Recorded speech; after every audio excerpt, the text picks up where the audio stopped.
जय सद्गुरुदेव, जय पद शरणम। मेरे सद्गुरु की वाणी परम संत महात्मा यशपाल जी महाराज का प्रवृत्ति में निवृत्ति गृहस्थ धर्म के लिए श्रीमद् भगवद गीता का गीता सुधा भाष्य अध्याय 4 श्लोक 12। कांक्षन्तः कर्मणां सिद्धिं यजन्त इह देवताः क्षिप्रं हि मानुषे लोके सिद्धिर्भवति कर्मजा।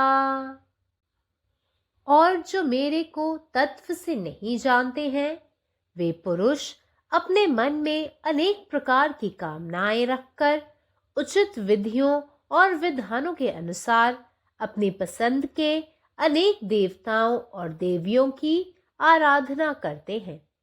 फिर जो जो वस्तुएं वे लोग मांगते हैं, वे सब उन्हें प्राप्त होती हैं। पर यह बात तुम निश्चय पूर्वक समझ लो कि ये सब किए हुए कर्मों के ही फल होते हैं।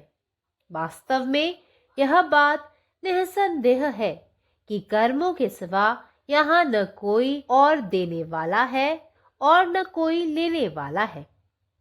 इस मनुष्य लोक में केवल कर्म ही फलदायक होते हैं। जिस प्रकार खेत में वही उगता है जो बोया जाता है, अथवा दर्पण में जो देखता है उसी का प्रतिबिंब उसमें दिखाई देता है, अथवा जैसे पहाड़ के नीचे खड़े होकर जो कुछ कहा जाए उसी की प्रतिध्वनि सुनाई पड़ती है, उसी प्रकार हे अर्जुन, यद्यपि इन समस्त देवियों और देवताओं के भजन का मैं ही मूल आधार हूं, तो भी उपासक की इच्छा के अनुसार उसे भजन का फल प्राप्त होता है। Men who long after success in actions in the world make sacrifices and worship the gods, for quickly success is born of action in this world of man. However, the ignorant seeks for sense objects easily obtainable, devotion, wisdom, salvation, and such like divine gifts come to the worshipper of Ishvara. Votaries of the minor gods get their worldly desires fulfilled easily. Om. నా సద్గురు సందేశము గీతాసుధ పరసత్ మహాత్మా శ్రీ యశ్బాజీ మహారాజు వారిచే ప్రతిపాదించబడిన ప్రవృత్తిలో నివృత్తి గృహస్థ మార్గంలో గీతా భాష్యము అధ్యాయం 4 జ్ఞానయోగము శ్లోకం 12. కాంక్షంతం కర్మణా సిద్ధిం యజంత ఇవ దేహతాః క్షిప్రహి మానుషే లోకే సిద్ధిర్భవతి కర్మజా.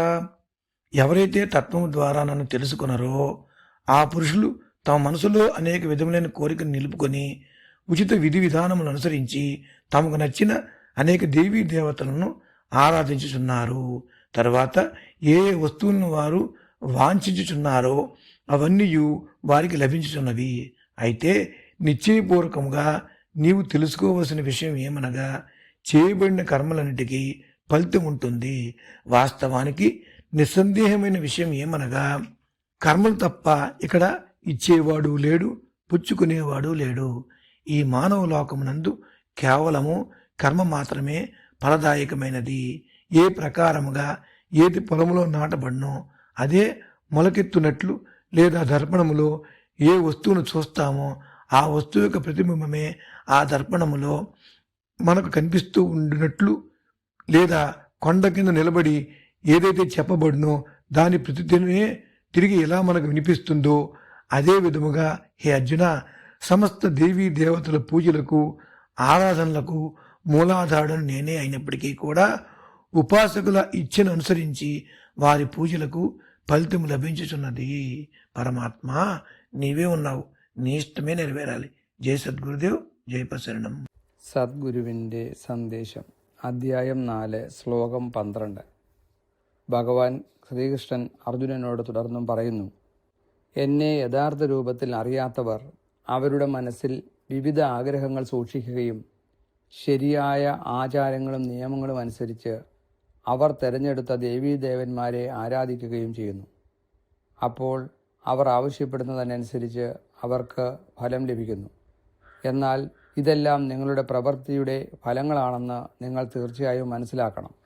ഇവിടെ പ്രവൃത്തികൾ ഒഴികെ ഒരു ദാതാവോ വാങ്ങുന്നവനോ ഇല്ല എന്നതിൽ സംശയമില്ല. ഈ മനുഷ്യലോകത്തിൽ പ്രവൃത്തികളിൽ മാത്രമേ ഫലം കായ്ക്കുന്നുള്ളൂ. വയലിൽ വിതയ്ക്കുന്നത് മാത്രം വളരുന്നത് പോലെ, അല്ലെങ്കിൽ കണ്ണാടിയിൽ നോക്കുന്നതെന്തും അതിൽ പ്രതിഫലിക്കുന്നത് പോലെ, അഥവാ ഒരു പർവ്വതത്തിനടിയിൽ നിന്ന് എന്തു പറഞ്ഞാലും അതിൻ്റെ പ്രതിധ്വനി കേൾക്കുന്നത് പോലെ, അല്ലയോ അർജുന, ഈ ദേവതകളുടെയും ദേവന്മാരുടെയും ആരാധനയുടെ അടിത്തറ ഞാനാണെങ്കിലും ആരാധകന് തൻ്റെ ആഗ്രഹപ്രകാരം അവൻ്റെ ആരാധനയുടെ ഫലം ലഭിക്കുന്നു.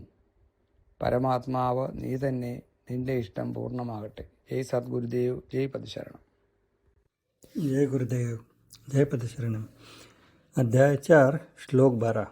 जे लोक मला खऱ्या स्वरूपात ओळखत नाहीत त्यांच्या मनात विविध इच्छा बाळगून आहेत.